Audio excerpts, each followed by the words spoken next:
Persebaya Surabaya kian melempem, andai saja dapat pelapis Francisco Rivera, seperti yang sudah Mimin jelaskan di video sebelumnya. Sosok Francisco Rivera yang bisa dibilang ialah sosok jenderal untuk skuad Persebaya. Dengan absennya Francisco di beberapa laga sebelumnya Persebaya tidak meraih kemenangan sama sekali. Persebaya Surabaya makin terperosok menjalani putaran kedua Liga 1 Indonesia musim ini.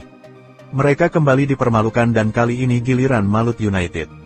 Dalam duel yang digelar di Stadion Gelora Bung Tomo, GBT Surabaya, Jumat 17/1 sore, Green Force menyerah 0-2 dari tamunya tersebut.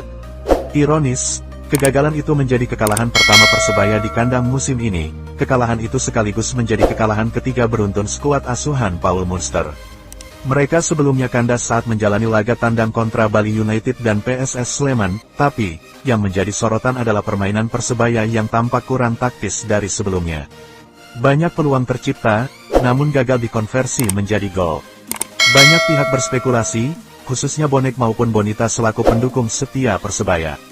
Kurang tajamnya peluang lantaran absennya sang jenderal lapangan tengah, Francisco Rivera, yang masih terkendala masalah kebugaran. Ketiadaan gelandang asal Meksiko itu di lini tengah Persebaya membuat permainan Green Force tampak berubah. Tak ada lagi aliran deras dalam menciptakan peluang sekaligus mengatur tempo permainan. Di laga kontra Malut United, Paul Munster memberikan kepercayaan kepada Mohamed Rashid, Tony Firmansyah, dan Kadek Raditya yang di luar dugaan menjadi gelandang bertahan. Bukan mengecilkan peran ketiga pemain itu saat bentrok dengan Malut United, tapi permainan Persebaya tampak monoton tanpa Rivera. Permainan Green Force mungkin lebih hidup andai saja Rivera bugar untuk menjalani duel tersebut, namun, apa boleh dikata, Rivera masih menjalani proses pemulihan. Dan, belum diketahui sampai kapan gelandang berusia 30 tahun itu bakal dimainkan Paul Munster. Pertanyaannya kini, kenapa manajemen maupun staf pelatih tidak memanfaatkan bursa transfer paruh musim untuk mencari playmaker pelapis Rivera? Persebaya justru merekrut pemain asing, seperti Dimedimov sebagai pemain bertahan, serta Dejan Tumbas sebagai pemain bernaluri menyerang. Padahal, secara statistik di putaran pertama musim ini, lini pertahanan Persebaya sangat solid ketika Paul Munster menduetkan Slavko Damjanovic dan Kadek Raditya.